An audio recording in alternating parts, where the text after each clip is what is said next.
Salve saudara-saudari terkasih dalam Kristus. Tahukah kamu ada orang yang bilang, kita nggak perlu lagi mendoakan orang yang sudah meninggal. Itu urusan Tuhan, bukan urusan kita.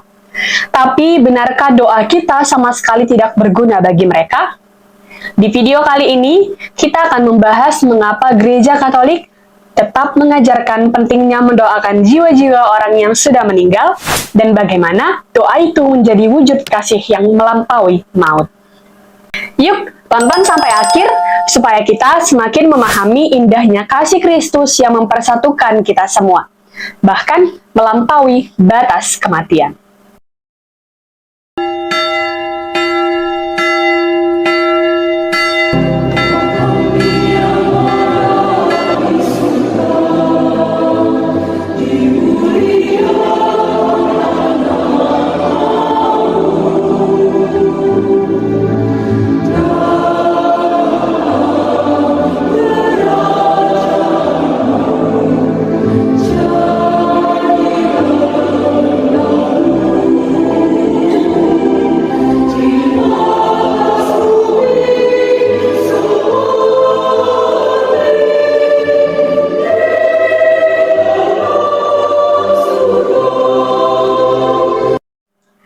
Gereja Katolik mengajarkan bahwa hanya Tuhan yang berkuasa menentukan nasib kekal seseorang.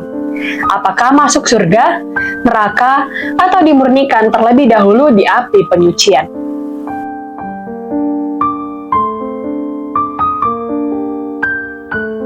Bagi saudara-saudari non-Katolik, konsep api penyucian mungkin tidak dikenal. Mereka beranggapan bahwa setelah seseorang meninggal, nasibnya langsung ditetapkan tanpa proses pemurnian. Namun Gereja Katolik mengajarkan ada jiwa-jiwa yang belum siap langsung masuk surga karena masih perlu dimurnikan dari dosa-dosa ringan.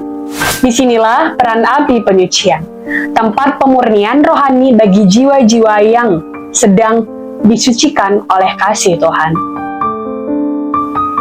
Dan yang luar biasa adalah doa-doa kita yang masih hidup dapat membantu mereka. Seperti yang tertulis dalam 2 Makabe 12 ayat 38 sampai 45, Yudas Makabe mempersembahkan kurban bagi orang-orang mati agar mereka diampuni dari dosa. Artinya, sejak zaman perjanjian lama pun, umat Allah sudah percaya bahwa doa bagi yang meninggal bermanfaat bagi keselamatan mereka. Lalu, mengapa doa untuk orang yang meninggal itu tetap penting? Jawabannya ada pada ajaran indah tentang persekutuan Orang Kudus, Communio Sanctorum. Rasul Paulus dalam Roma 8 ayat 38 sampai 39 mengatakan, tidak ada yang dapat memisahkan kita dari Allah dalam Kristus Yesus.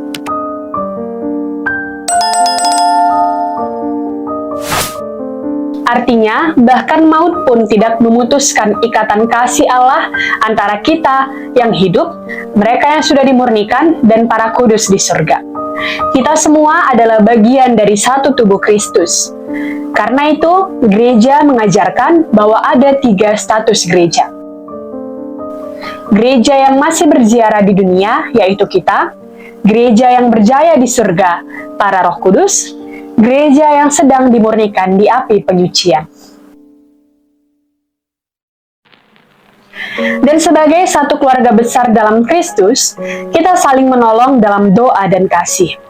Seperti tertulis dalam Galatia 6 ayat 2, bertolong-tolonglah menanggung bebanmu. Dengan berdoa bagi jiwa-jiwa, kita sedang menolong mereka agar cepat sampai pada kebahagiaan abadi di surga.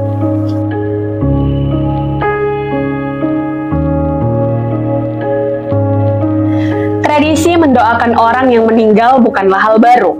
Selain dari kitab suci, ajaran ini juga dipraktikkan sejak masa para rasul dan bapa gereja. Pertama, Tertullianus, seorang bapa gereja awal, mengajarkan agar umat Katolik mempersembahkan misa untuk orang yang telah meninggal. Yang kedua, Santo Cyrillus dari Yerusalem juga memasukkan doa untuk arwah dalam doa Ekaristi. Yang ketiga, Santo Yohanes Chrysostomus dan Santo Agustinus menegaskan bahwa kita dapat mendoakan orang mati dengan memberikan derma dan perbuatan kasih. Semua ini menunjukkan satu hal penting, bahwa sejak awal gereja, doa untuk jiwa-jiwa telah menjadi wujud iman, kasih dan harapan umat Katolik bagi mereka yang telah mendahului kita.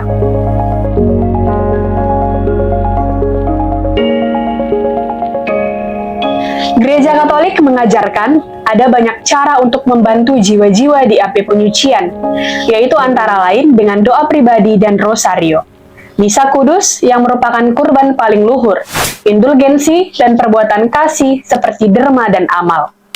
Seperti tertulis dalam Katekismus Gereja Katolik 1032.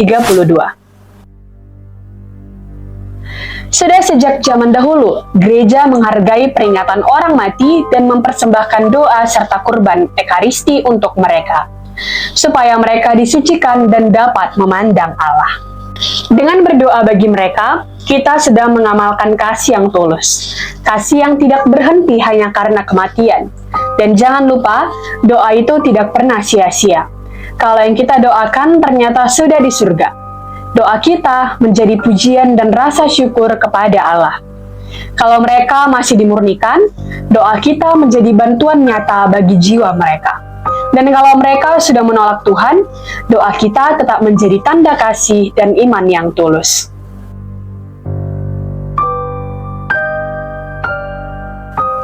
Saudara-saudari yang terkasih, mendoakan jiwa-jiwa orang yang sudah meninggal bukan sekedar tradisi, tapi wujud nyata kasih dan iman kita kepada Allah dan sesama. Kita semua disatukan oleh kasih Kristus, yang bahkan kematian pun tidak mampu memisahkannya. Jadi kalau hari ini kamu teringat pada orang-orang yang telah mendahuluimu, orang tua, sahabat atau siapapun, jangan ragu untuk mendoakan mereka, sebab doa kasihmu bisa menjadi terang bagi jiwa mereka di hadapan Allah. Terima kasih sudah menonton.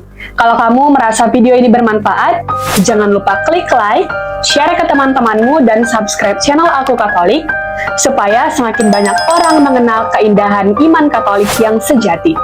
Sampai jumpa di video berikutnya. Tetap berdoa, tetap beriman, dan tetap dalam kasih Kristus. Salve dan berkat Tuhan menyertai kita semuanya.